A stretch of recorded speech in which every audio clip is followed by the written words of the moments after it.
And once again, it says we are live. Oh, good. Jolly good. Happy Tuesday. Happy Tuesday, folks. Checking with Martin in the control room to refresh Facebooky. I think there must be a delay in case we say something nasty.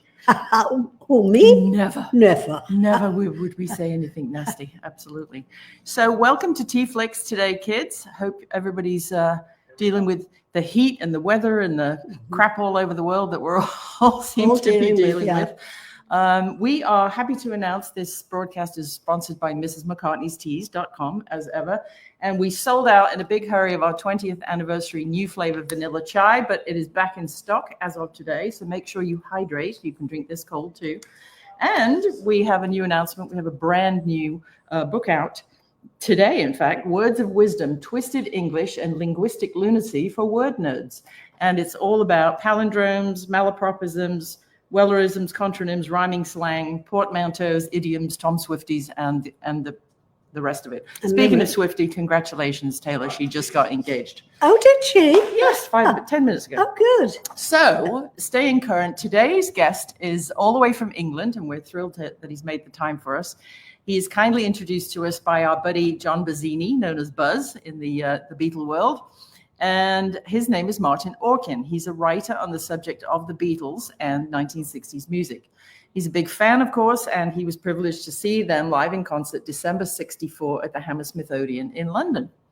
Martin began listening to pop music at the age of 12 in 1962 when the charts were ruled by the likes of Elvis, Neil Sedaka, Cliff Richard, and the Shadows. Then, of course, the Beatles arrived at the start of 1963 in the UK and turned everything upside down. It was an amazing time for music. Martin then followed the progress of the Beatles and their main competitors, such as the Rolling Stones and the Beach Boys, throughout the 1960s and beyond, and he followed them very closely, which turned into something fabulous. During the late 60s and into the 70s, Martin aimed at a career in songwriting himself, and he got close to success with his song Nancy, which was released by a London group called Three's Company in 1968, and which was published by the Beatles publishing company Apple, and Martin still has the cheque signed by George Harrison and the contract signed by Neil Aspinall. So that's a huge piece of history right there. Yeah. After retiring from a successful career in banking and finance, we need you, Martin. In 2010, he returned to his first love. In April 21, he published his first book, Rivals of the Beatles, where he discussed 20 of the bands who competed with them during the 60s, such as the aforementioned Stones, the Beach Boys, the Dave Clark Five, and the Monkees. As well as telling their stories and analyzing their records, Martin has also explained the influence that the Beatles had on each of them. So those are great in-depth books. In December of 2023, Martin published his second book, Rivals of the Beatles 2, in which he covered 10 more groups, including the Animals, Simon & Garfunkel, The Who, and even Queen. During the past few years, Martin has given many talks on 60s music to live audiences ranging from as little as 50 to well above 300 people. His talks on the Beatles, Simon & Garfunkel, and Queen have proved especially popular. Also, he does a seasonal Christmas talk, which could be fun. Yeah. He's also had articles published in UK music magazine Shindig and the Liverpool Echo, and he has presented on several music shows with host Trevor Richards on the internet radio station AJK Radio. Today, we'll also talk about his two new books, which are coming out very soon, the Beatles hit singles parts 1 and 2, which examine in depth each of the Beatles singles in the order they came out in both Britain and America, which always fascinates me why they switched that round. Maybe Martin knows. From My Bonnie and Love Me Do through to Let It Be in the Long and Winding Road. So without further ado, all the way from Blighty, please welcome the very talented writer, Martin Orkin. Great to have you, Martin. Hello, Martin. Hi, ladies. Thank you so much for having me on. It's a pleasure and a privilege. And I must say, having seen a few of your podcasts with some very illustrious guests you've had recently, I feel very honored to be in amongst such company. Oh, not at you're all. Most welcome. I think, John Bazzini, Buzz Bazzini is a great arbiter of good things, and he always sends great people our way. We had John Creamer on recently as well, and Buzz does a great job. He's very picky with whom he recommends. So whenever he says, "Hey, have you seen these books and met this author?" we're always fascinated because it's always a great talk and a great time. I would like to add that John Bazzini has been a great friend of mine since I wrote my first book, and in fact, at the time he was running, a big group site for Beatles fans. And through his efforts, I was selling at one point nearly as many copies of my first book to American buyers as I was to UK buyers, even though the postage was way, way more. It was doubling the cost of the book. So I've got a lot to thank John for. So if you're watching, John, I really appreciate all your support. Absolutely. Yeah, we do too. We do too. Before we get into all your history and your books, I learned something very interesting this week. I'm negotiating with a couple of publishers for my next tome. And one lady in Holland in particular said that if you get an ISBN number for your book, which is the International Standard Book Number, it's like it's not a barcode, but it's like if you get that in the UK on first publishing, you are bound by UK law to give away a free copy to any library or school who requests the book. Oops. But if you have a US ISBN number, you don't. Isn't that fascinating? It's well worth knowing. Yeah. It is. My actual understanding of that is if you write a book and put it out at all, then you must by law give a copy to the British Library, whether they ask for it or not. Then there's another group of libraries, 5 of them, and if their holding company gets in contact with you and asks, then you must send them another 5 copies. But that's where it ends. Okay. So in fact, my first book, when it first came out, it didn't have an ISBN number, so I just had to send one to the British Library. But my books since then, if I had the ISBN number, this is the back of my new book. You can see the coding on there. This is not out yet, and that will mean I'll have to give away 6 copies. So as long as it's limited to only 6, that's not bad. I thought when she was emailing me that you had to give one to every library in Britain. I'm like, oh my God, you'd go bankrupt. Wipe you out, wouldn't it? My God. It would exhaust my entire print run. Oh, absolutely, yeah. And it exhausts the lady at the post office too. Indeed. So let's wind back to the beginning. Yeah. So what first inspired you to write Rivals of the Beatles? Was it a lifelong fascination with the music of that period, or something that developed later? Well, it was lifelong fascination with the music. It was in August 1962, and I can remember exactly because I can remember what the chart was at the time. My parents had gone out. I was listening to a program called Pick of the Pops with Orin. Do you remember that? Alan Freeman. And I just started listening to it because I was at a bit of a loose end, and he was playing through the top 10 as he always did, and I thought to myself, my God, that record's brilliant. And then the next one seemed to be even more brilliant, and by the time I got up to the number 1, I was absolutely sold. And after that, I really started. So it was when I really started following pop music, and that was in August 1962. Well, I quickly discovered, of course, that Elvis was the king then. Nobody could touch him. The biggest British star by far was Cliff Richard, who with his group The Shadows, seemed to have all bases covered. And as I got into it, it seemed to me as though Cliff had it all sewn up and he was going to be top dog in Britain forever, that nobody was ever going to touch him. Mm-hmm. And then, of course, come 1963, which was when I discovered the Beatles, because I didn't really notice them when Love Me Do came out in the first place. But when I heard Please Please Me, it knocked me sideways. And I thought, my God, what's happening now?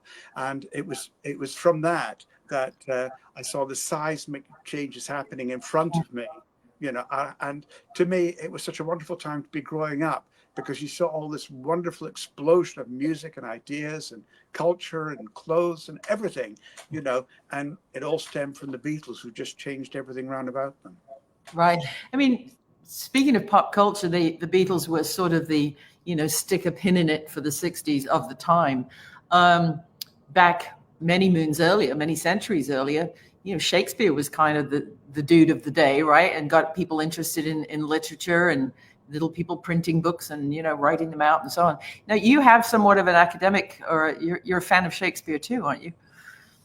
Oh, no, I'm afraid I'm not really. No. I No. find him, he sends me to sleep. I can't cope with listening to stuff that I can't really understand. No, I Okay. know what you The mean. language is all so old-fashioned. Yeah. He was a brilliant playwright, but I'm afraid I was a terrible disappointment to my parents, especially to my father, who always was trying to get me to move on from pop music and to get into the real stuff, which was classical music, which was what he adored. And he said, "This pop music, it's here today, it's gone tomorrow." And when started off, yes, pop was very disposable. I'd buy the latest hit, and then 2 months later, nobody ever wanted to hear it again. Yeah. But that was another thing that the Beatles completely changed. So I'm afraid I'm a simple person. And I said to my dad, I'm a rock and roller at heart. And you'll have to just put up with it. For some reason in my research, I thought I had read somewhere that you'd been forced to study Shakespeare in school. And that's when no doubt. We all were, yes. But no, Shakespeare is not my strong point, I'm afraid. I've been to see a few Shakespeare plays over the years, and I had to study Macbeth at school and things like that. Yeah. Right. But it's not really my scene, no. No, it's not. It's never been my scene either. Me I mean, too. back when hip hop and rap started rearing its head, and Grandmaster Flash was, hip to the hop, to the hippity hop, to the whatever year that was, probably 82, 3, something in that. I had the crazy idea of trying to set Othello to hip hop music to get the young people involved, and nobody would listen to me. And of course, now you've got Hamilton on Broadway, right? Popular music, and a president and a mixed cast and whatever. But Shakespeare always put me to sleep too, because it was just like, you are. It sounded like they were speaking through some kind of a cheesecloth or something. That's crazy. So Ange had another question about research. Yeah, okay. I've got some notes here. So when you were researching the rivals of the Beatles, which band or artist most surprised you in terms of their success or their influence? Which most surprised me? Yes. Or was there a band that when you were researching them, you thought they should have been bigger than they ever were? Well, I've got one, but you go first. Well, in my book, there are any number of, quite a number of groups who should have done better than what they did. Yeah. One was Twice as Much, which was a duo that I was talking about to Angie before we came on air, who were a UK duo who were signed to Andrew Oldham's Immediate record label. Well, and they had a small hit with a cover of a Rolling Stones song written by Jagger and Richards, which they had not yet put out themselves, called Sitting on a Fence. Which was a modest hit in Britain. Yeah. And then they started putting out their own material, which was just as good, but the hits stopped. And then in November 1966, they put an album out called Own Up. And to this day, this is one of my favorite LPs of all time. And I came across it because of a review in Record Mirror, which went on and on about how brilliant it was. I thought I've got to buy this record to check it out. And it lived up to everything that the reviewer had said. So I was able to talk to these guys and to find out the backstory. What was the name of the duo? Twice as Much. Twice as Much. Twice as Much. And you can Google and you can find their stuff on YouTube. I will, because a good song is a good song is a good song. A well-constructed pop song lasts forever. Yeah. Well, you would think so. And on their album, they did, it was half cover versions, half their own original songs. And their own originals are great. But you know the song Sha-La-La-La-Lee by the Small Faces? Oh, yes. Way off track. Their version, which was only a few months after the Small Faces put it out, their version was completely different, and it was absolutely stupendous. I said to them, you should have put that out as a single, because it was a hit written all over it. But nobody ever thought of it. Of course, Immediate was very chaotic. So that was one duo that I felt deserved far, far more success than what they actually had. Yeah, I mean, I have a couple of bands, one English, one American, that I think should have been, I mean, they're huge, don't get me wrong. And, you know, I'm a huge fan of both of them and worked for one of them. But I can't believe they got to the level that they got. And then it might have been politics, it might have been management or label or what have you. The first one is The Who. I don't know why The Who aren't as big as the Stones or the Beatles. Just amazing. Mm-hmm, mm-hmm. And in this country, even though they went over to Abbey Road and were produced by George Martin, Jerry Beckley and Dewey Bunnell, who formed America, another one of my favorite bands that we built their very first website, VenturaHighway.com. I still don't understand why America aren't on a par with the Eagles. It's just so weird, isn't it, how it happens? Indeed, indeed. And another group that deserved more success, more long-term success, was the Kinks. Now, again, yes. Yeah. They had an incredible run of singles in the 60s, classic after classic. And then in the 70s, when everything went more album-oriented, they were putting LPs out, but they weren't selling in the way that their singles had done and their early material. And they gradually went off and off and off. Later on, in the late 70s and into the 80s, they signed with Arista. Right, record. Clive Davis. Sure. And all the adventurism, which I personally was not very keen on, that they'd gone in for, went out the window, and it was back to straight rock and roll songs in the way that the Kinks could do wonderful justice to them. And then he had a resurgence of a career in the 80s. So you know, but there's any manner of groups and any manner of stories. I mean, in Rivals too, I talk about the Animals. Yeah. And of course, everybody knows Eric Burdon and The House of the Rising Sun, which was the hit beyond all hits. Yeah. And yet the group themselves were cheated out of all the money from it. Oh, it happens so often. You hear it, you know. I mean, there is one very famous artist, now not with us any longer, and his lawyer missed one word in a 200-page contract, and he wound up losing his home. And, you know, I mean, he's still okay, but the difference in recoupable against royalties and the word recoverable from assets, that was what this lawyer missed.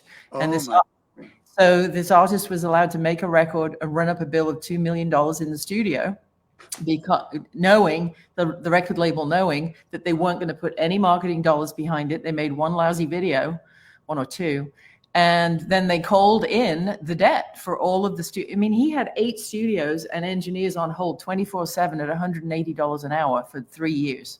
Years ago, that bill runs up real quick. Yeah. And so what they wound up doing was saying, oh, well, we'll take your house and or we'll take your publishing royalties. And he had to give him all of his publishing royalties, including other artists that he had bought.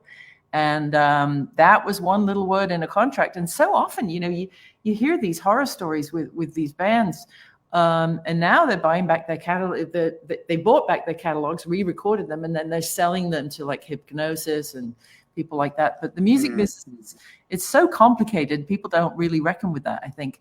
A lot of times, like America and The Who, my examples, it could have been bad marketing. It could have been a bad contract. It could have been a dodgy manager. It could have been a business manager that just didn't know what they were doing. There's so many pitfalls, aren't there? Absolutely. But in the case of The Who, and I was a big fan of The Who, for me, one of the problems was as the years went by, the songwriting wasn't as good anymore. Right. And to me, that was the real problem. In the early days, Pete Townshend was able to crank out all these classics like My Generation, which was not a major hit in America. I don't know why it wasn't. It was a cataclysmic record. And I Can't Explain, and Anyway, Anyhow, Anywhere, and then Happy Jack, and all those other ones after that. And then he hit the jackpot with Tommy and Quadrophenia.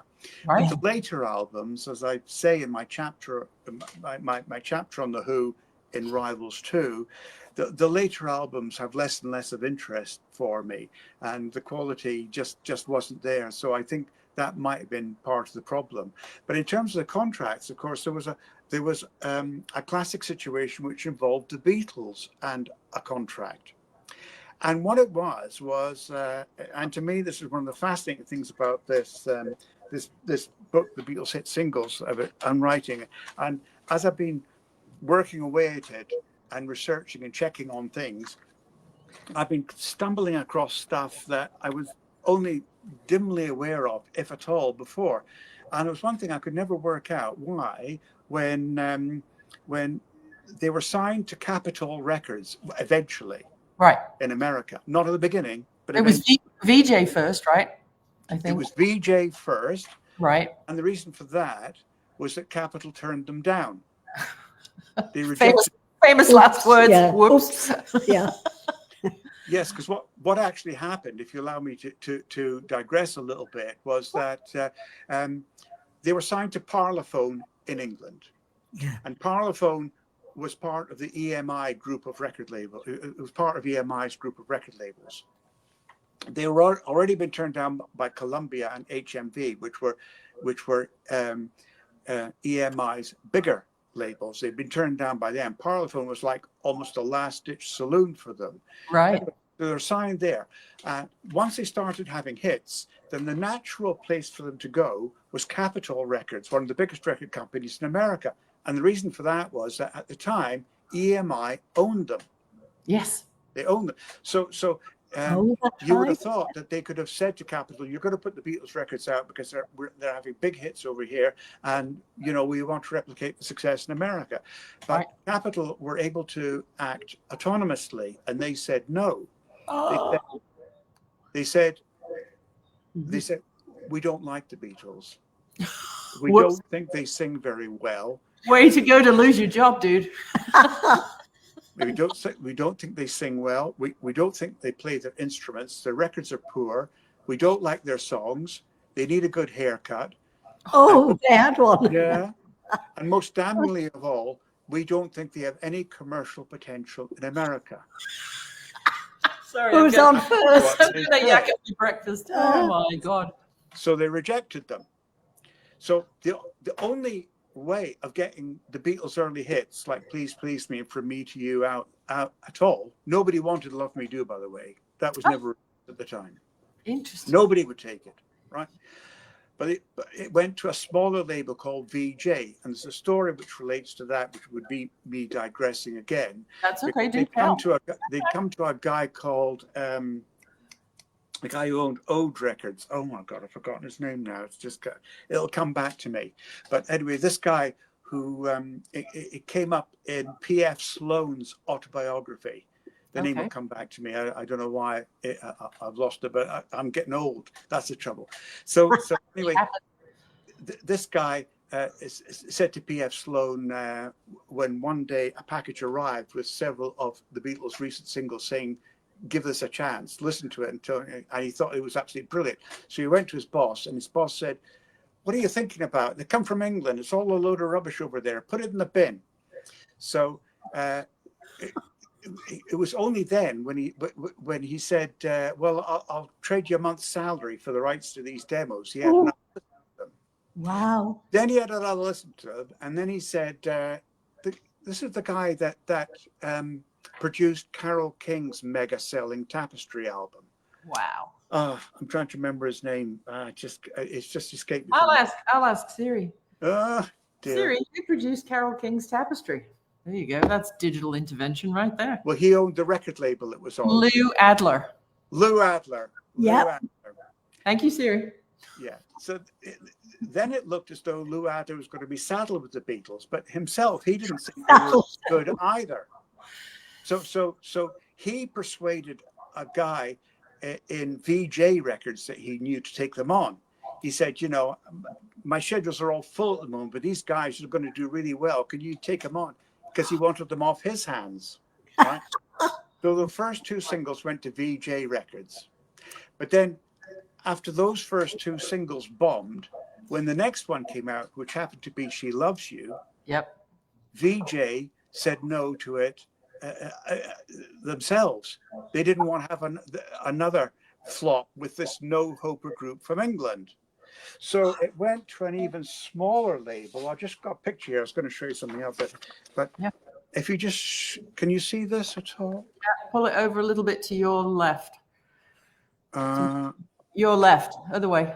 Oh, the left, that one. You see Yes. where my finger is? Yep. Yeah, You yeah, see yeah. the word Swan. Yes, Swan Records. That's right. Oh gosh. I'd forgotten about that, Martin. So She Wow. Loves You came out on Swan, where it died. The dying So swan. here you had EMI in Britain. They had two completely different viewpoints at the present time. One, how thrilled we are that the Beatles are making so much more money for us in Britain. So much money for us in Britain. Right. But we're absolutely devastated and totally sad over the fact that we can't break them in America. Because if we could only do that, imagine how much more money we could make in the biggest record market in the world. So that was when for the next single. Would this have been 63 prior to Ed Sullivan? Yes. Okay. This Makes was sense. towards the end of 63 when the Beatles were about to release I Want to Hold Your Hand. Got it. And Yeah. I Want to Hold Your Hand was put out, and of course it became a monster hit. and Capitol were dragged kicking and screaming to sign the Beatles. Wow. And they were doing it mainly because they didn't think anything would come of it. They were doing it mainly to get EMI off their backs. Yeah. And then after that, they could say, we told you they were a bunch of losers, right? Don't bother us anymore. We know what's best over here. Oh, my goodness. Now, this comes to the point, the whole point, which for once I've actually remembered what the point of it was. Good going. When they drew up the contracts for the Beatles, Capitol Records never put anything in about records emanating from movies. Oh. Right. Interesting. Because they never thought for one moment that the Beatles would ever be in a position of making a movie. Duh. Yeah. Wrong.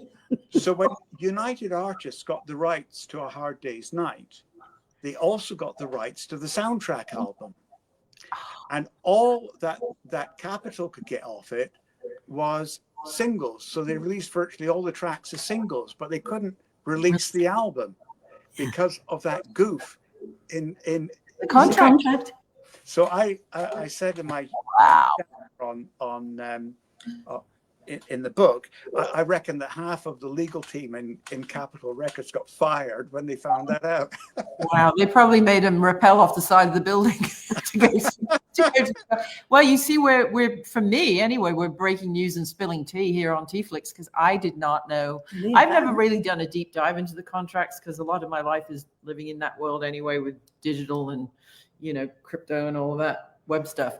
That is absolutely fascinating. So they omitted the rights for movie soundtracks. Well, yeah, I mean, in 1963, who would have thought the Beatles would actually be movie stars at any point? You wouldn't even, do the maths on that, would you? Well, in Britain, you could see it coming. Yeah.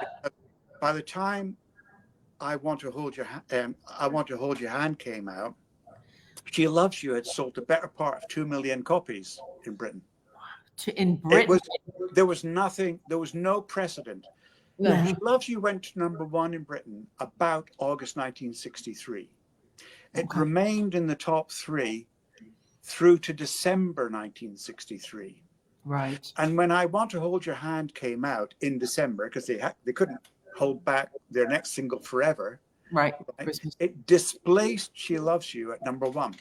Yeah. Well, and you think about never anything like it. To the population of Britain in those days, it was probably 23 to 25 to 30 million in the 60s, right? It's, it's what is it now, 65, 70 million or something. But if you think they sold 2 million records, that's like 1 in every 11 or 12 people owned a Beatle record. That's staggering. It is. And records were not cheap here. No, they weren't. Absolutely. A single was 6 shillings and 8p. I could remember clearly. And 8p. A lot of pocket money to buy a single. Yeah. Oh, yeah. It was out of reach in those days. You had to deliver a lot of newspapers to get an LP. Oh, my God. Oh, God, yes. If there are any millennials watching this eventually, LP means long play because it's all the ones. It's an album. It's an album. LP stands for long play. Indeed. And how many grooves are there on a vinyl record? 2. A-side, B-side.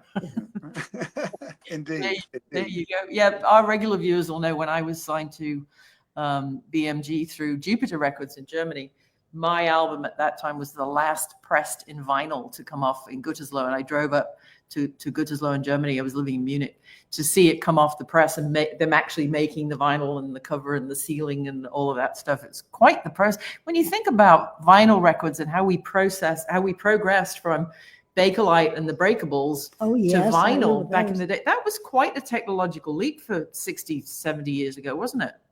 Oh, phenomenal. And the sound quality, of course. My parents were listening to 78s. Yes. And they were scratchy and thin. The sound was nothing like the same. Yeah. And there are people to this day who say that the best sound that you could possibly get still is proper vinyl on a good system. 180. I've got a reasonable record player and a valve amplifier system. Nice. And when I play music on that, it feels like it comes alive in a way that even the best processed sound can't quite match. Well, you feel the texture, don't you? You feel that it's like if you go to the Ryman Auditorium in Nashville, or you go to one of these old, the First AME church here, it's almost like the wood has absorbed all the music and it's reverberating some of it back. You can feel the texture. But now they want us to live with these crappy little white plastic earphones in and listen to digital. I won't do it. I can't cope with things in my ears. I wear ear pads. Yeah.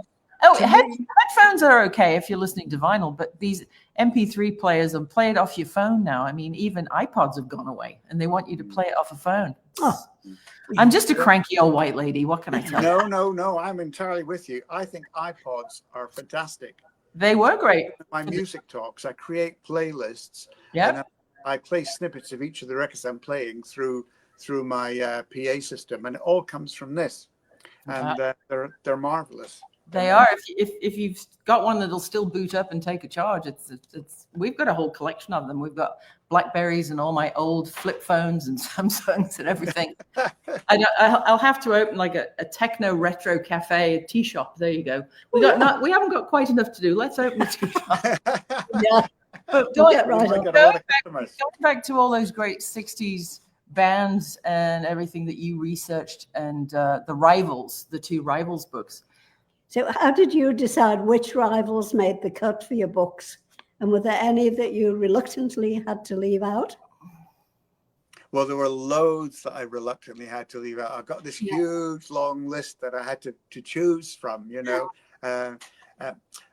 Originally, when I started, I thought, well, who am I going to put in? And I thought, well, I've got to put in the Rolling Stones for obvious reasons, because they followed the Beatles and copied a lot of what they did, and turned it into their own format, but they were heavily influenced. And of course, they got the first major hit from a song that John Lennon and Paul McCartney gave to them, effectively, with I Want to Be Your Man. So the Rolling Stones had to be in. The Beach Boys, a terrific tussle in the 60s between Brian Wilson, because of course, when the Beatles were signed to Capitol Records, finally, that caused real problems for the Beach Boys because they were on Capitol Records. And they were locals too. They were right down the street here in Hawthorne. They used to show up at Capitol Records and try and have argy-bargy, like, why aren't we getting the promo? Did they? Oh, yeah. Not at all surprised, because not only all of a sudden they were no longer the number one group in America, they weren't even the number one group on their own record label, which was a horrendous situation to be in. So I had to have them in, and I thought, we've got to have the Dave Clark Five, got to have the Byrds, because the Byrds effectively stemmed from the Beatles via A Hard Day's Night. Yeah. And then I've got to have the Monkees, because the Monkees were the American... manufactured Beatles. The manufactured Beatles. Yeah. And then I thought, well, there are going to be people who say, oh, you've picked all the obvious choices. You've picked all them. You picked Billy J. Kramer and the Dakotas, because Billy J. Kramer was a beneficiary of several fabulous Beatles songs, which gave him his first few hits and made a star out of him. Okay.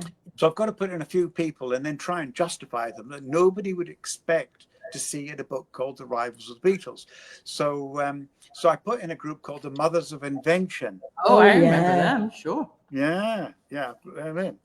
And I've got a wonderful friend in America called Pete, who I'm related to through my daughter's marriage. Lovely guy and a very great friend of mine. And I remember right at the very beginning when I was started chatting to him, because he's a drummer, and he as well as all the other things that he can do. But he can't help it. We always say when somebody says he's a drummer, but he can't help it. Can't help it.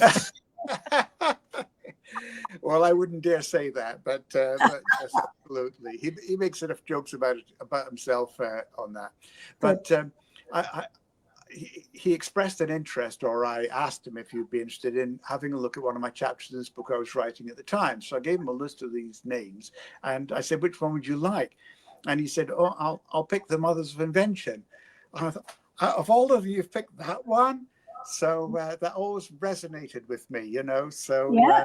So that was one group that nobody would have expected to see, and I put in the Grateful Dead, which nobody would have expected to see, and I put in the Grassroots. So I tried to mix it up a bit and to justify through the course of my writing, and it's up to the reader whether they felt I succeeded or not. Can you hold up the whichever book you have there? Do you only have the new one, or do you have a Rivals cover so our people know what they're looking for when they shop online to get your book? So there's two versions: Rivals of the Beatles #1 and Volume 1 and Volume 2. This is 800 pages, by the way. Oh my Lord! Wow, no half measures in your house. 20 of the groups of the era. It weighs an absolute ton, and the reason for that was going back to, I think it was Angie's question. You know, was there anybody I felt I had to leave out? You know, yes, but I crammed in as many as I could, thinking it would be the only book I would ever write. Yeah. But then I couldn't stop. So some of the ones that I failed to make the cut came into the next book. Rivals of the Beatles too.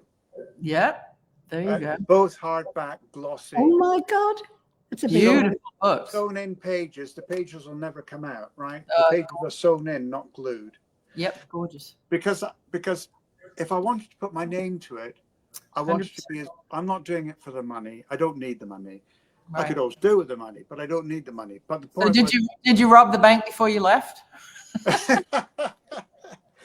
Well, I kept it small. I self-published. You know, I kept my costs as low as I could, and I priced the books as low as I possibly could. So, Rivals of the Beatles 1, if anybody's interested, it's available on Amazon via my kind friend Roger Willems, who came across this book in a cafe, got hold of my phone number, rang me, and bought all my remaining copies, which was my goodness, 75 at the time, and then ordered a big reprint, which he's put out on Amazon in Britain and America. So if anybody's interested, that's available, and obviously I recommend it.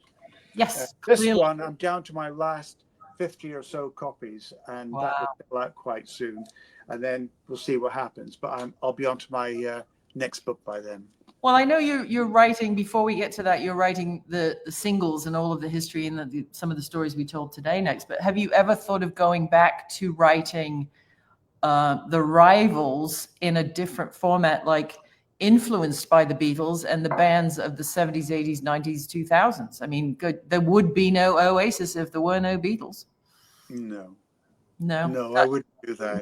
Not an era that interests you? Because it's not where my heart lies. Yeah. Okay. I know what you mean. I'm a kid of the 60s. Yeah. And as the years went by after that, then I found that my interest in the music of the era was starting to go down. Wow. So, I mean, the 60s was my era. I loved a lot of 70s stuff. I mean, one of your people that you interviewed recently, he was talking about a friend of his called Al Stewart. He's my wife and I followed through the 60s and all the way through after that. So people like that, and Jerry Rafferty, we followed, and there are others besides as well. Kenny Rogers, for example. But once you got to the 80s and the 90s, then my interest is going right down. And anything since 2000, I don't want to know. I live in the 1960s now. Yeah, well, you know what? There's nothing wrong with that either. There are a few a few songs that have smacked me in the face in the last 20 years, and a couple of artists. One incredible artist in Canada, Jonas Tumulty, Jonas and the Jaguar Moon, and the next big thing out of Nashville, nickblackmusic.com. And of course, my husband, Martin, who has his Geist, G-E-I-S-T, music with a K.com. His project might interest you. It's because he's 64 years old. So we're all raised on the same kind of music. It's a triptych or a trilogy. It's like Harry Potter for rock and roll, Harry Potter for grown-ups. It's the story. I'll send you the link, geistmusic.com. Yeah, do that. And he's created all of the videos. He's played almost all of the instruments. He's written all of the music and 90% of the lyrics. And he is the singer and producer and creates videos and all of that stuff. So we don't actually know what to call it. We're thinking of calling it immersive entertainment because it belongs in the sphere in Vegas. But he has gone back to that credo of late 60s, early 70s music that is real music with real lyrics, stories, and a storyline. And that's what I miss about today's music. The lyrics. Having been a lyricist, it's just a lot of the same, isn't it? A lot of the same. And from time to time, members of the family would come to me and say, well, not recently, because to me it all seems like totally manufactured now, but they would say, well, what about this? And I think to myself, well, it's okay, but it reminds me of so-and-so who did it so much better 30 years before, But when we talk about the 70s, actually, in my first book, because it was all supposed to be rivals of the Beatles. In other words, groups that were trying to compete with the Beatles at the time that the Beatles were still in existence. I pushed the boat out with rivals too, with two or three bands like Queen, for example. Yeah. Who they only really started just as the Beatles stopped. But there's one group whom I absolutely loved, I mentioned in here, who are not very well known, and that is Klaatu. Klaatu, yes. Sure. I know. Calling Occupants of Interplanetary Craft, which is their famous song. But their first three albums, absolute works of art. And so I wrote a chapter about them. And you say, well, what have they got to do with the Beatles? Because when the first LP came out, and the second one as well, actually, didn't have any credits at all. Everything was just by Klaatu. So it was all a big mystery. They said they didn't want to draw attention to themselves. They wanted the music to speak for itself. Smart. Which was fair enough. But the first album particularly became a big success because people thought the Beatles had come back in disguise. There was a huge rumor that it's the Beatles just off label and no credits and all of that. Did we ever discover who Klaatu really are? Oh yes, absolutely. There were three Canadian musicians, one of whom passed away, Terry Draper, a little while ago. It was John Wolochuk and Dee Long were the three of them. Blame Canada in the woods of South Park. Oh no. I'm grateful to Canada. I'm grateful to Canada because I thought the records were fabulous. It's a famous. I was making a joke. It's a famous Oscar-winning song from the South Park movie, the cartoon series called South Park, and they're just a bunch of cartoon kids in Colorado, and they never grew up. They're always 8 years old, and everything's everybody else's fault. It's the blame game culture that we live in today. It's not you're not clumsy. It was the damn chair's fault that you stubbed your toe. That whole helicopter parenting thing. But that's absolute. Yeah, no, I never really realized that Klaatu was unveiled and we figured out who they were. But so, all right, so you're not going to do any more rivals or influenced by.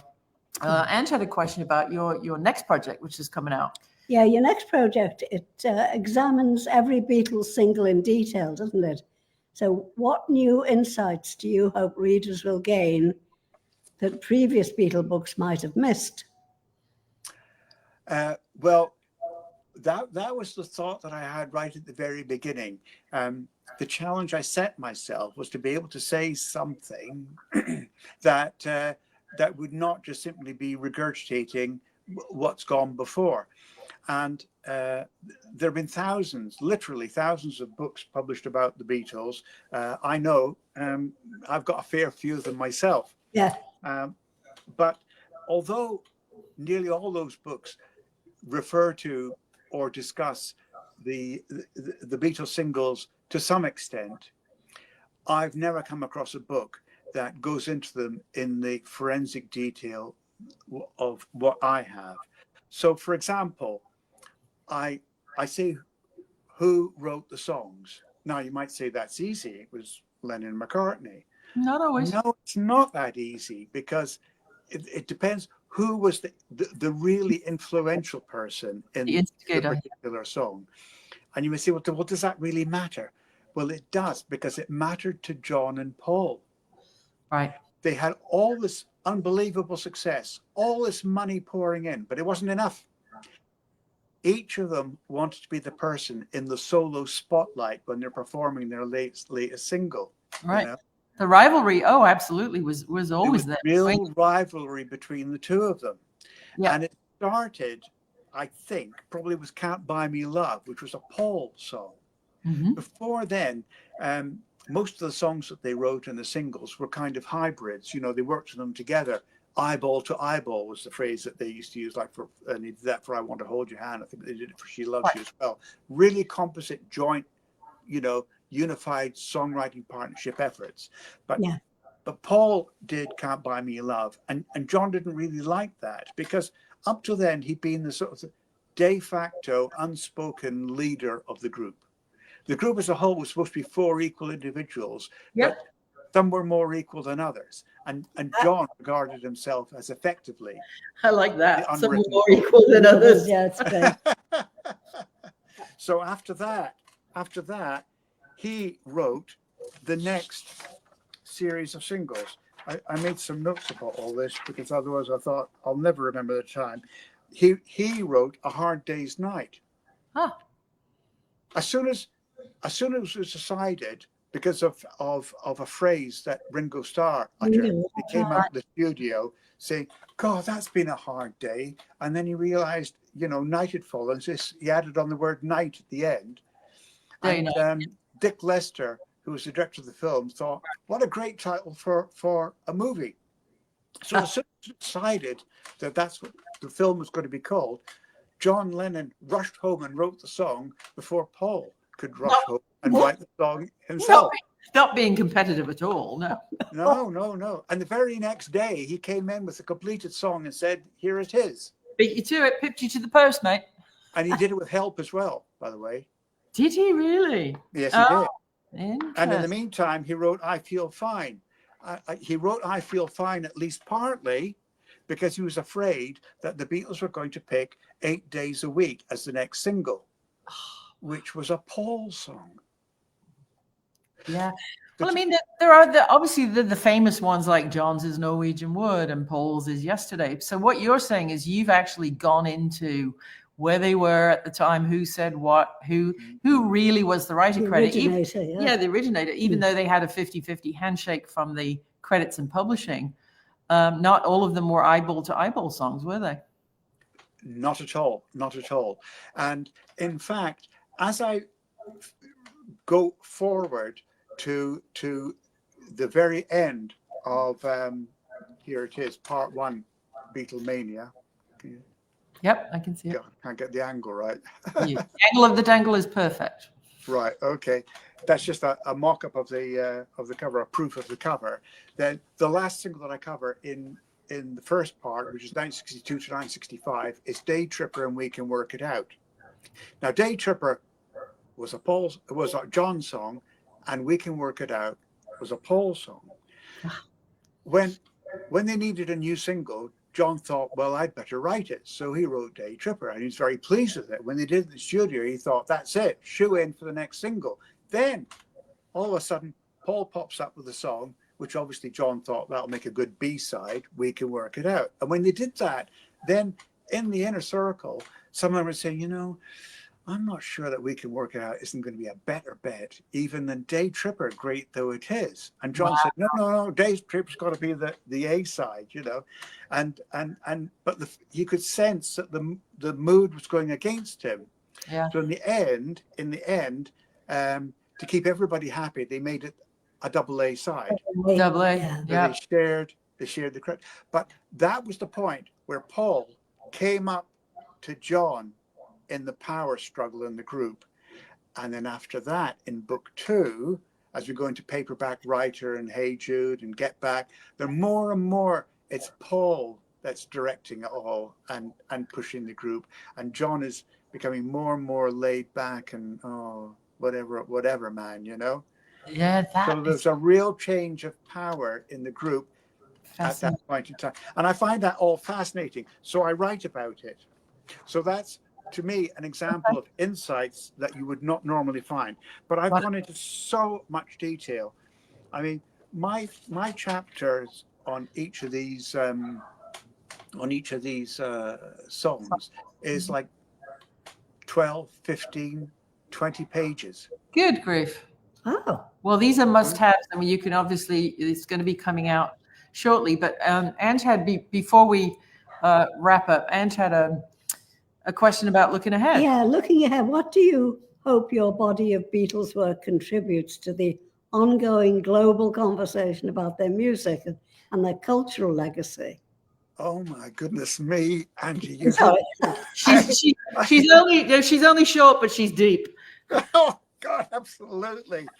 Well, let me put it this way: I write when I write a book, I'm hoping that people who buy it will enjoy it. That's the only thing that matters to me. I hope that they will enjoy it, and if they do so, nothing thrills me more than when they write to me and they tell me that they have done. So I'm not expecting to change the world or have cultural shifts or anything like that, but I'm trying to throw some insight, and I put all my own views into this as well, some of which I hope people will find of interest, entertaining, yet insightful. But I try and put in my own views about the songs and the things that happened.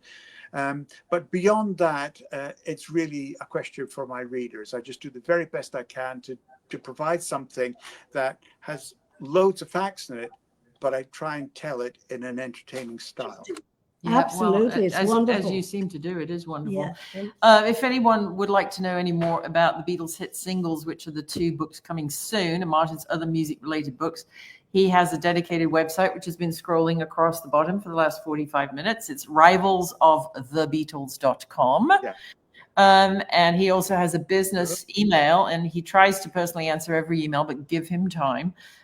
His email is enquiries, the British way, not inquiry like a death, but enquiries with an E, at rivalsofthebeatles.com. And that will go into his assistant's general mailbox, and they will try and get back to you if you have any specific, if you want to buy 50 copies or 100 copies for gifts or corporate gifts. They would make a great thing, a great corporate gift. Or great, family reunions and things like that. These are the kind of books that you're just not going to find, anywhere on a shelf in a library. So I cannot thank you enough for spending not only the time on researching and writing and putting out and spending your own money to put out these books, but finding the time, because I know you're in the middle of the flurry of getting 2 new books out.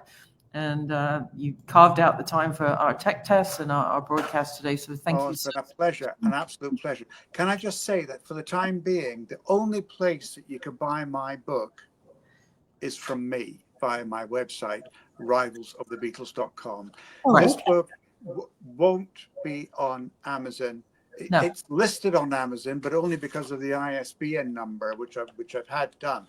Right. It's listed, but it's not for sale. It won't be for sale. This book, I bought less than 1,000 copies, quite honestly, up front, because I just don't know how many I sell. You can always reprint. Not how many I sell; it's how many satisfied readers that I have. Is what really matters to me. So give it my best shot, and I hope that people will like it.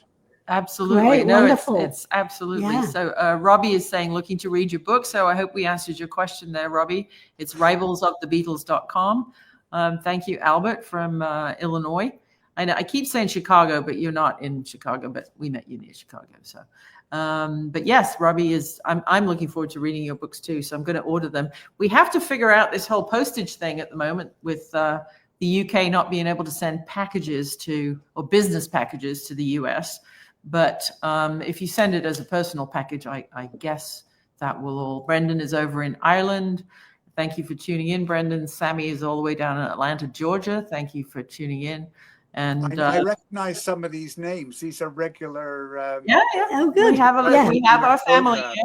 We have our family, and then they share it. And we put it on YouTube, and then people share it there. And hopefully it'll reach a large audience, because you have dedicated many hours of your life to this passion. I can tell it's a passion, because you're a true artist. You don't care about the money, and you just really want to inform. I'll show you something before we finish. I nearly forgot. You think I'm just wearing a white T-shirt, but right? You stand up. Don't move the camera. Okay. I can't quite see it. You have to tell me what it says. Oh, it's the Beatles. Okay. Oh, I'm going the wrong way. Oh, like so. There you go. Fabulous. Can you see? Thank you. Yeah. Very Just good. Rather see your handsome face than yet another T-shirt, though. So our regular viewers will know that we have a little silly limerick to thank you for your time. So I will let Madam count it off, and we will count out today's show with Martin Orkin of rivalsofthebeatles.com.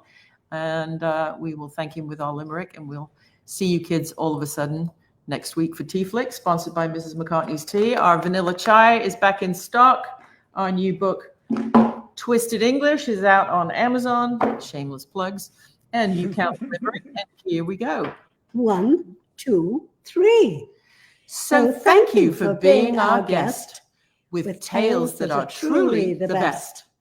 With knowledge so vast, you've brought back the past, and told with such humor and zest. Ta-da! That is fabulous. Ladies, it's been wonderful spending time with you. Thank you. You're a wonderful pair, and I wish you all the best. And, if there's a chance of coming back again one day in a year or two's time, I'd love to do so. But Once the new books are up and out and running, you bet. Have you back any day. You're a mine of information. Thank you, Martin. And thank you, Buzz Bazzini, for hooking us up. Yeah. Bye-bye. Thank you. We'll see you kids all of a sudden. Bye now. Cheers. Bye. Bye-bye.